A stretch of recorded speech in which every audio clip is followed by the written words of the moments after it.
안녕하세요. 못난이 책방입니다. 오늘 읽을 책은 스즈키 순류의 선심초심입니다. 여러분 중에는 지금 하는 일이 시원치 않고 못마땅해서 그만두고 싶은데 마땅히 할 것도 없고 자신도 없어서 어쩔 수 없이 생업에 종사하고 있지는 않나요?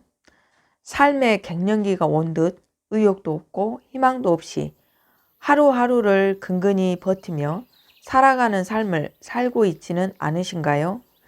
저는 이런 증상을 삶의 갱년기라고 하는데요.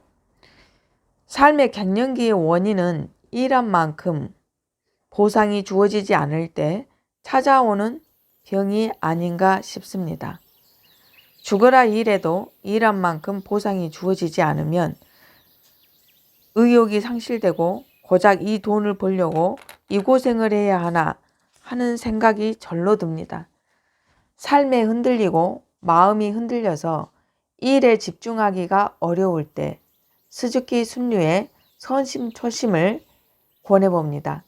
스즈키 순류의 선심초심 본문 내용 중 일부를 읽어보겠습니다. 우리가 무엇을 하든지 그것은 모두 보통 일이 아니지요. 우리의 삶 자체가 대단히 진귀한 것이기 때문입니다. 부처님은 인간의 삶을 경험한다는 것은 손톱에 붙은 먼지처럼 희귀한 일이라고 말씀하셨지요. 아시다시피 손톱에는 먼지가 잘 붙지 않습니다.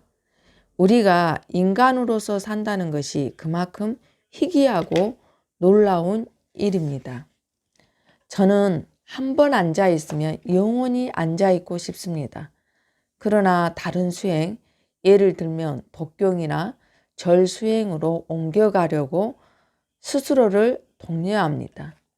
절 수행을 할 때는 이거 굉장하구나 라고 생각합니다. 그러나 다시 독경으로 바꿉니다.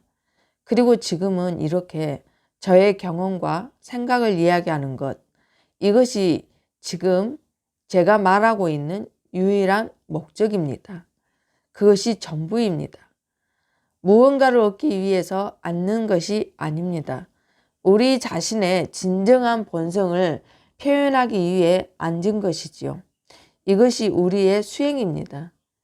여러분이 자신과 여러분의 진정한 본성을 표현하려면 그것을 표현하는 자연스럽고 적절한 방법이 있어야 할 것입니다.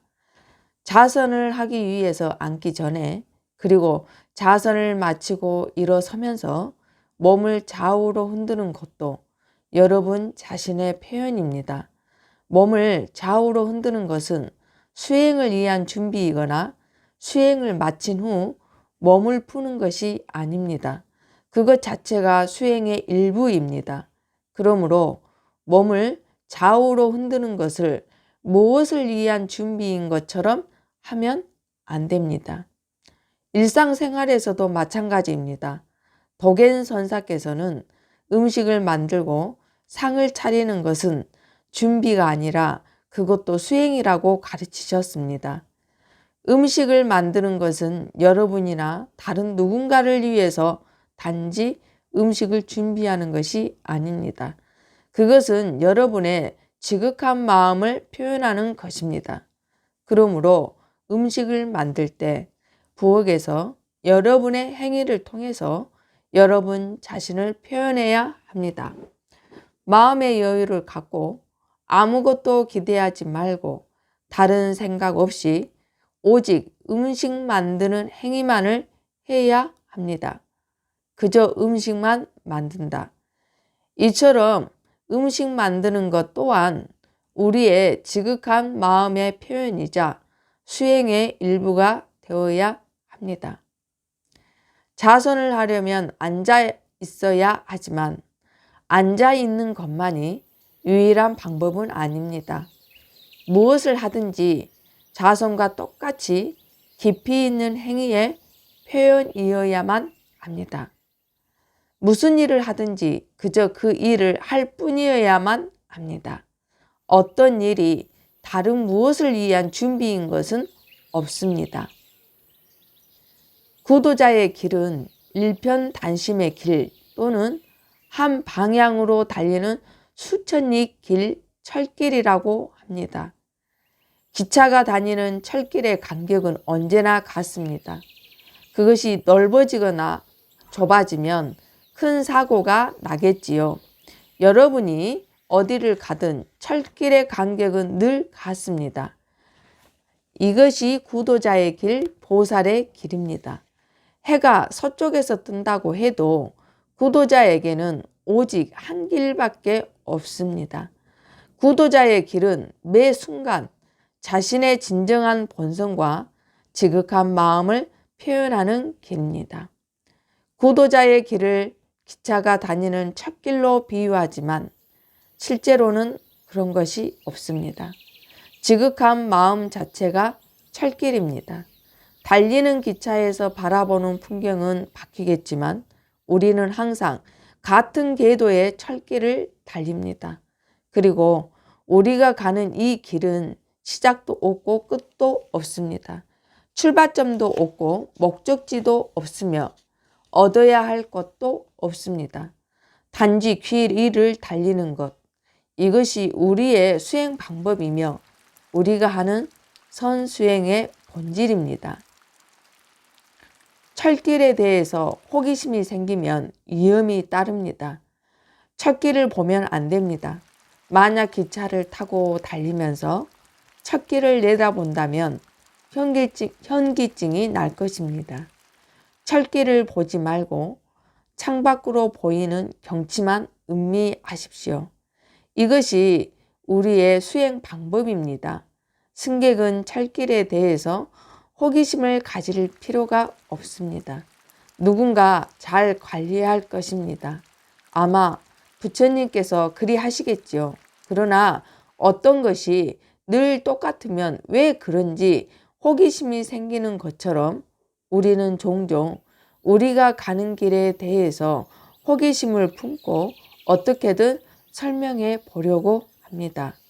우리는 구도자는 어떻게 늘 똑같은 길을 갈 수 있는 것일까? 그럴 수 있는 비밀이 무엇일까 하고 궁금해하는 경우가 있습니다. 하지만 여기에 비밀은 없습니다. 가도 동일한 철길처럼 모든 사람이 동일한 본성을 지니고 있습니다. 조케이와 호호쿠라는 사이좋은 두 수행자가 있었습니다. 하루는 그 둘이 구도자의 길에 대해서 이야기하다가 조케이가 이렇게 말했습니다. 구도자가 비록 나쁜 욕망을 품더라도 열애께서는 좋다, 나쁘다 말씀하시지 않을 걸세. 열애께서 하실 말씀이 없는 것은 아니겠지만 내 말은 열애께서는 이원적으로 분별하는 말씀은 하지 않으실 거라는 뜻일세. 이 말을 들은 호호쿠가 대답했습니다. 자네 설명은 정확하지가 않네. 그러자 조케이가 물었습니다. 그럼 자넨 열애께서 무엇라 말씀하셨을 것 같나? 호호쿠가 말했습니다. 자, 토론은 충분히 했으니 이제 차나 한잔 하세. 호호쿠는 친구의 질문에 대답하지 않았습니다. 구도자의 길은 말로 설명이 불가능하다는 것을 알기 때문이지요. 그럼에도 이 두 도반은 자신들 수행의 일부로 구도자의 길에 대해서 이야기를 나누었습니다. 물론 어떤 새로운 해석을 찾으리라는 기대는 애당초 없었겠지요. 그래서 호후쿠가 토론은 충분히 했으니 이제 차나 한잔 하세 라고 대답했던 것이죠. 아주 멋진 대답 아닙니까? 제 이야기도 마찬가지입니다.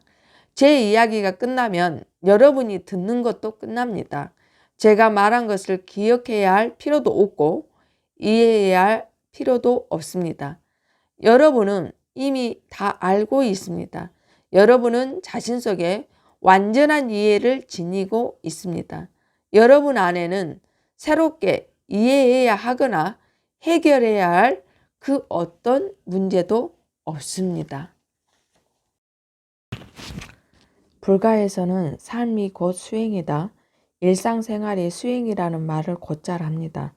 말은 그럴듯하지만 실제 이 말을 이해하기도 어렵고 실천하기도 쉽지는 않습니다. 저자의 가르침처럼 우리는 어떤 행위를 통해서 우리 자신을 표현합니다. 마음의 여유를 갖고 아무것도 기대하지 말고 다른 생각 없이 오직 지금 하고 있는 일에 집중하는 행위가 수행이고 그것이 삶의 갱년기를 탈출할 수 있는 유일한 탈출구는 아닐까 하는 생각이 들었습니다. 여기서 마치겠습니다. 시청해주신 구독자님 정말 감사하고요. 구독과 좋아요 눌러주시면 더욱 감사하겠습니다.